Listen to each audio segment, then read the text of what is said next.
Vamos girar com outras notícias agora. Vamos falar sobre a mega operação, gente, Império da Polícia Civil. A terça-feira começou, sabe com quem? Com agentes da Polícia Civil nas ruas. Esses agentes estavam nas ruas para cumprir 110 mandados de prisão e de busca e apreensão no Distrito Federal, no Rio de Janeiro, no Ceará e também em Goiás.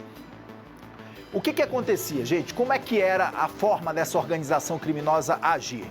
Eles arrombavam os carros, a gente já vai mostrar para vocês da ação que eles faziam aqui no DF, roubando e furtando, então, os carros. Essas imagens que vocês estão vendo agora são as imagens da batida policial hoje cedo. No momento em que os agentes chegavam até os locais, recolheram todo esse material, vários bens foram apreendidos e várias caminhonetes também foram apreendidas pelos agentes da Polícia Civil nessa operação.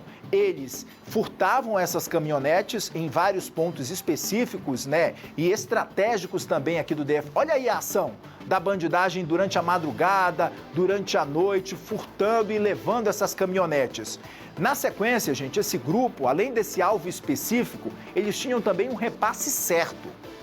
Segundo as investigações, 53 caminhonetes foram furtadas no período de janeiro a dezembro do ano passado. Sabe qual foi o lucro dessa organização? Pelo menos 15 milhões e 900 mil reais. Eita, mano! 15 milhões e 900 mil reais, hein? Esses veículos, eles iam para desmontes, eram revendidos também para regiões sem muita fiscalização. Alguns fazendeiros até compravam esses veículos. Tá aí a imagem da operação. A gente vai até lá para falar agora com o Matheus De Luca, que vai explicar para a gente todos os detalhes dessa operação. Teve entrevista coletiva hoje e agora o Matheus traz os detalhes dessa operação. Conta, Matheus. Bom dia, bem-vindo. Bom dia, Kenzo. Bom dia a quem nos acompanha. Olha, uma informação que a gente tem para trazer é que essas caminhonetes também eram destinadas a estados que fazem fronteira com o Paraguai e com a Bolívia e eram trocadas por carregamentos de drogas. Kenzo, a Polícia Civil do Distrito Federal, em parceria com a Polícia Civil dos estados de Goiás, Ceará e Rio de Janeiro, saiu às ruas na manhã desta terça-feira para cumprir 110 mandados, entre eles de prisão preventiva, além de mandados de busca e apreensão contra os integrantes dessa quadrilha, acusada de ser especializada em furto de caminhonetes. Só no ano passado foram 53 caminhonetes e esse modelo visado por essa quadrilha está avaliado em mais de 400 mil reais. De acordo com a Polícia Civil do Distrito Federal, a quadrilha inclusive montou oficinas para desmontar e adulterar os veículos. Nós viemos aqui ao Departamento de Polícia Civil do Distrito Federal conversar com o delegado responsável por esse caso, que vai nos dar mais informações. Delegado, muito bom dia para você. Eu gostaria de saber, esses veículos já tinham uma destinação certa? Esses furtos eram feitos mediante uma encomenda? Exatamente. Então, trata-se de investigação extremamente complexa, desenvolvida ao longo de todo o ano de 2025, protagonizada pela Coordenação de Repressão aos Crimes Patrimoniais, vinculado ao Departamento de Polícia Especializada, e o avanço das investigações proporcionou a caracterização e identificação de uma organização criminosa ordenada e estruturada em formato empresarial, cujo modelo de negócio é a prática reiterada e sistemática de furtos qualificados de caminhonetes de alto luxo e valor agregado. Notadamente, de uma marca específica e um modelo determinado, estamos aqui nos referindo da Toyota Hilux e SW4. Estas eram as caminhonetes cobiçadas pela organização criminosa. Ela era dividida em duas grandes células criminosas que representavam as conexões interestaduais, referentes, ou seja, a primeira célula se refere à conexão Brasília-Fortaleza, a segunda a conexão Brasília-Goiânia, e cada uma delas possuía uma destinação criminosa individualizada. Então, a primeira delas era o transporte interestadual para unidades da federação que fazem fronteira com países responsáveis pelo cultivo e produção de matéria-prima utilizada na fabricação das mais variadas espécies de drogas, e a segunda, a Conexão Brasília-Goiânia, era responsável pelo desmanche e desmonte dessas caminhonetes para posterior comercialização de suas peças, acessórios e componentes em plataformas digitais e em ambiente físico através de estabelecimentos automotivos. Doutor, uma dúvida que eu fiquei é, nós pudemos observar nos últimos anos diferentes quadrilhas aqui no Distrito Federal que foram desmanteladas e que agiam com essa mesma finalidade no roubo de caminhonetes. Esse caso de agora tem alguma conexão com as outras prisões?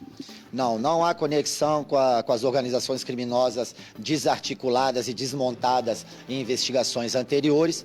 O que ocorre é que, infelizmente, o fenômeno criminal que chegou de forma inédita ao Distrito Federal no final do ano de 2022 e que se instalou nesta capital, se intensificando e tornando cada vez mais sofisticada a atuação dela, ele foi disseminado e difundido em todo o território nacional.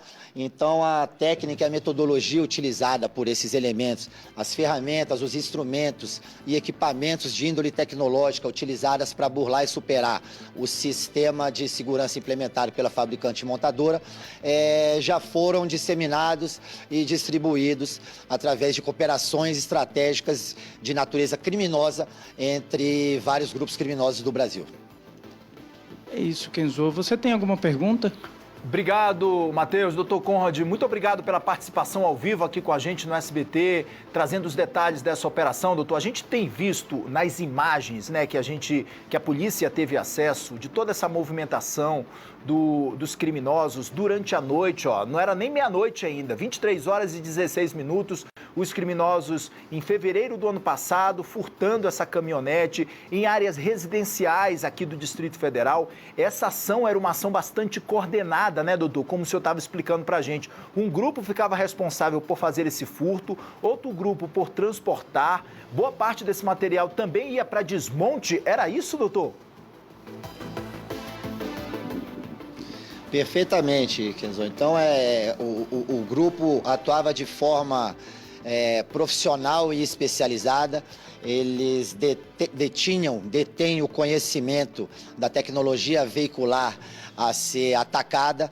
Então, eles exploravam a vulnerabilidade e fragilidade inerente a essa marca e modelo, e assim, com o emprego das ferramentas e instrumentos já mencionados, eles conseguiam executar esses delitos com extrema velocidade e celeridade em áreas consideradas pela segurança pública como seguras, né? Revestidas de segurança patrimonial e de grande circulação de pessoas. Doutor, a gente mostrando a imagem, dá pra gente ver muito claramente a ação deles, como era rápida, como era coordenada, e eles utilizavam meio que uma chave, era uma chave de fenda, era o quê, doutor, que eles utilizavam para arrombar, para conseguir ter acesso a essas portas? Eles já tinham algum mecanismo peculiar que eles utilizavam, que dava mais agilidade nesse arrombamento, doutor? Sim, o método e técnica utilizados para acessar a cabine do veículo são os mesmos praticados e usualmente utilizados pelos furtadores interior de veículos, né? Então, eles têm ferramentas próprias e têm uma habilidade diferenciada ao manusear as vulnerabilidades da maçaneta do veículo, e assim eles conseguem acessar o veículo com extrema facilidade. Vale ressaltar também que, como você mencionou, as ações eram orquestradas e arquitetadas de forma bastante coordenadas. Os veículos selecionados, o horário selecionado também eram estrategicamente selecionados, sempre se aproveitando de momentos mais oportunos e convenientes em que a vítima estava em posição de vulnerabilidade.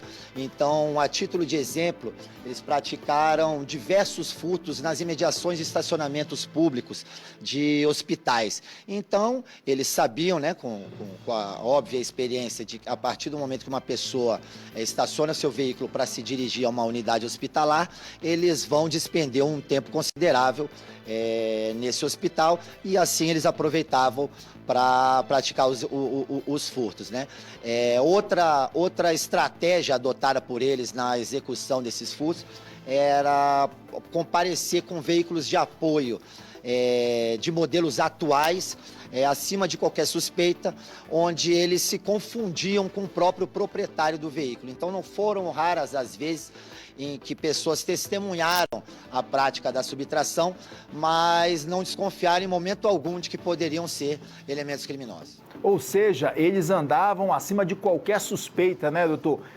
Exatamente por conta também do faturamento que esses criminosos tinham com a revenda desse material, de todas essas caminhonetes. Eles acabavam utilizando carros de luxo também, às vezes, ou até carros mais populares, mas não aparentavam ser criminosos, não aparentavam ser ladrões por conta dessas ações que eles faziam e miravam sempre carros, caminhonetes de luxo, com um destino certo também, doutor. Sempre esse material ia ou para o Ceará, né, ia para Fortaleza, tinha uma célula, como o senhor explicou, que ia para Fortaleza, e outra célula também levava para Bolívia, era isso? Paraguai, Bolívia, exatamente locais também de difícil fiscalização para que esses carros pudessem circular livremente nessas regiões. Era isso, doutor?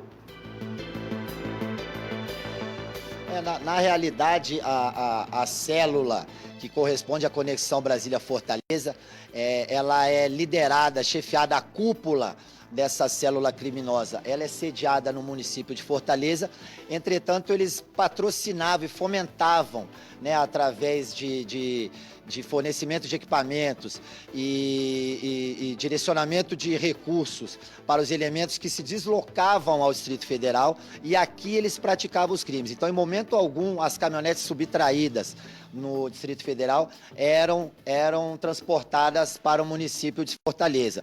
E sim, como explicaram anteriormente, elas eram a rota utilizada ali é o Mato Grosso do Sul, que é uma unidade da federação que faz fronteiras tanto com o país do Paraguai, como com Mato Grosso do Sul. Então, transpondo a fronteira com o Paraguai, elas eram trocadas por maconha, transpondo a fronteira da Bolívia, elas eram trocadas por cocaína. Doutor, uma vez, quando a modalidade mais rara, que também foi aferida, é essa questão de ser utilizada em áreas rurais desprovidas de fiscalização dos órgãos públicos, né?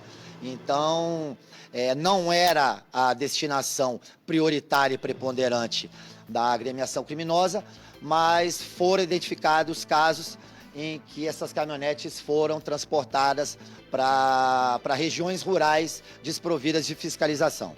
Doutor, a gente viu e uma vez que essas caminhonetes elas eram furtadas, esses donos provavelmente registravam esse boletim de ocorrência, afinal de contas é um bem caríssimo que essas pessoas adquiriam, né? Mas a polícia tinha muita dificuldade, inclusive, de localização também, por conta da agilidade dos criminosos no transporte desse material furtado, doutor? Exatamente. O índice de sobreidentificação é baixíssimo ou quase nulo, uma vez que para viabilizar o ressarcimento perante a seguradora há necessidade de registro da ocorrência da subtração. E esses elementos, eles agiam com extrema agilidade, dificultando ações imediatas, né? Então, a situação flagrancial era muito difícil, a despeito da cooperação estabelecida também com os órgãos que exercem o patrulhamento preventivo e ostensivo, era muito difícil a localização imediata, a abordagem imediata desses veículos após a subtração. Okay. Então, em apertar a síntese, após esses veículos serem subtraídos... Pois não, doutor, pode continuar, desculpa. Eu vou concluir aqui, após a subtração desses veículos previamente selecionados e encomendados pelo núcleo estratégico, eles eram conduzidos a armazéns e galpões providenciados pela horda criminosa e após passarem por um processo de adulteração de seus sinais identificadores, eles eram transportados para outras unidades da federação para terem a destinação aqui já ventilada. Ok, doutor, muito obrigado pelas informações. A gente conversou com o delegado Conrad, que trouxe os detalhes para a gente dessa operação, mega operação, que foi deflagrada na manhã desta terça-feira no Distrito Federal, Rio de Janeiro, Ceará, Goiás também. Doutor, obrigado demais pelas informações, pelos detalhes e pelas apurações que o senhor trouxe para a gente aqui. Matheus, obrigado. Até já.